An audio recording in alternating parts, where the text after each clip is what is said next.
Hey, Matt, are lawmakers buying her sort of mea culpa, or are they saying not good enough? Well, I think they're buying her contrition. It's obvious that she is sorry for what happened and also seems to want to make amends for it. But I don't think they're buying that she has no idea how this happened. She just over and over again continued to express a total lack of knowledge as to have anything having to do with this, anything having to do with the investigation. It's clear that she's trying to not in any way make herself liable, or GM at least legally liable for this. Matt, the bombshell yesterday is a pay-czar, Ken Feinberg, out of Brockton, Massachusetts, comes front and center. Everywhere Mr. Feinberg goes, checks are issued. Are checks going to be issued here? Yeah, I mean, that seems to be the case. Look, I think there are a few issues for Mary Barra. Figuring out why this happened. She's obviously not telling anybody how far she's gotten on that.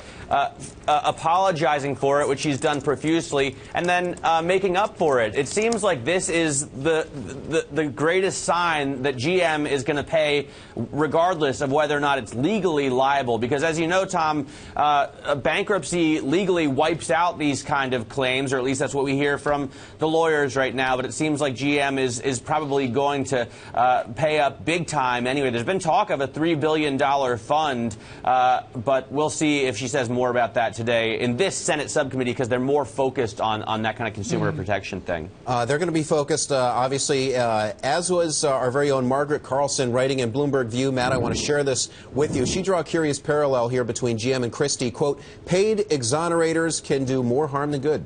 Christie didn't get what he had the taxpayers pay for. No report, meanwhile, can save GM from what it did. That is pretty poignant. No report can save GM from what it did, or perhaps if Mr. Feinberg comes in and doles out money. So what is CEO Mary Barra telling Congress she is doing now to change it? What's changing suddenly at GM?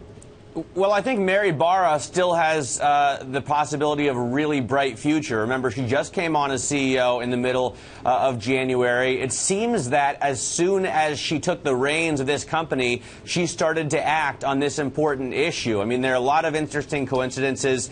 This recall didn't come until after the government had fully exited its ownership stake from General Motors, until right after she took over as CEO. But this seems to be her first order of business. So she wants to get this behind her. Obviously, you can't make up for an error that caused the loss of human life. Right. But she wants to get it behind her the best she can, and then she wants to spin it forward. She said over and over yesterday, listen, this is the old GM that made these kind of errors. The new GM is customer-oriented. We are not cost-oriented, and quality and safety are our focuses.